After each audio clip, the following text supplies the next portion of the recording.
عامر ڈوگر، علی محمد اور ریاض ستیانہ پہنچے تھے۔ وزارت عظمیٰ کے لیے کل شہباز شریف کا عمر ایوب سے مقابلہ ہوگا۔ اسی حوالے سے مزید تفصیلات جاننے کے لیے ہم نے رابطہ کیا ہے ضمیر حسین ضمیر سے۔ جی ضمیر، اپڈیٹ کیجیے گا اس مقابلے کے حوالے سے۔ جی بالکل، وزارت عظمیٰ کے کاغذات نامزدگی اور وزارت عظمیٰ کا معاملہ ہے۔ عمر ایوب اور شہباز شریف صاحب کے کاغذات نامزدگی جو ہے وہ جمع کروا دیے گئے ہیں۔ ممبر قومی اسمبلی محمد شہباز شریف اور عمر ایوب خان کے وزارت عظمیٰ کے لیے کاغذات نامزدگی جو ہے وہ جمع کیے گئے ہیں۔ محمد شہباز شریف کے لیے جماعتوں کے 8 جبکہ عمر ایوب کے لیے 4 کاغذات نامزدگی جو ہے وہ جمع کروائے گئے ہیں۔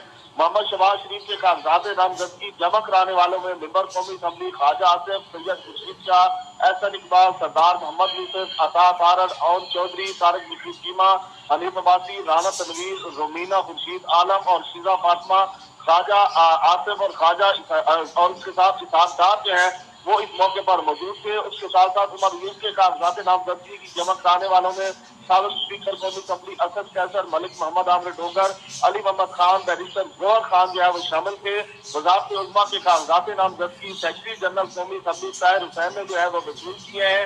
اس موقع پر اسپیشل سیکرٹری قانون سازی قومی اسمبلی محمد مشتاق اور اسپیشل سیکرٹری سید شمون عباسی جو ہے سید شمون ہاشمی جو ہے وہ بھی یہاں موجود تھے۔ تو کاغذات نامزدگی کی جانچ پڑتال جو ہے 3 بجے تک جو ہے وہ مکمل کی جائے گی اور اس کے بعد جو ہے کل اس حوالے سے جو ہے وزارت عظمیٰ کے حوالے سے ووٹنگ کی جائے گی۔ تو آج کاغذات نامزدگی جو ہے عمر ایوب اور شہباز شریف کے جمع کروا دیے گئے ہیں۔ سنی اتحاد کونسل کی جانب سے جو ہے عمر ایوب جو ہے ان کے امیدوار ہیں وزارت عظمیٰ کے، جبکہ متحدہ اپوزیشن اتحادی جماعتوں کی جانب سے جو ہے شہباز شریف صاحب جو ہے وہ امیدوار ہیں۔ تو دونوں کے درمیان جو ہے وہ مقابلہ ہے۔ تو آج ان کے کاغذات نامزدگی جو ہے وہ جمع کروا دیے گئے ہیں۔ جی بہت شکریہ ضمیر حسین ضمیر، آپ ہمیں اپڈیٹ کر رہے تھے کل ہونے والے مقابلے کے حوالے سے، جو مقابلہ ہوگا شہباز شریف اور عمر ایوب کے درمیان وزارت عظمیٰ کے لیے۔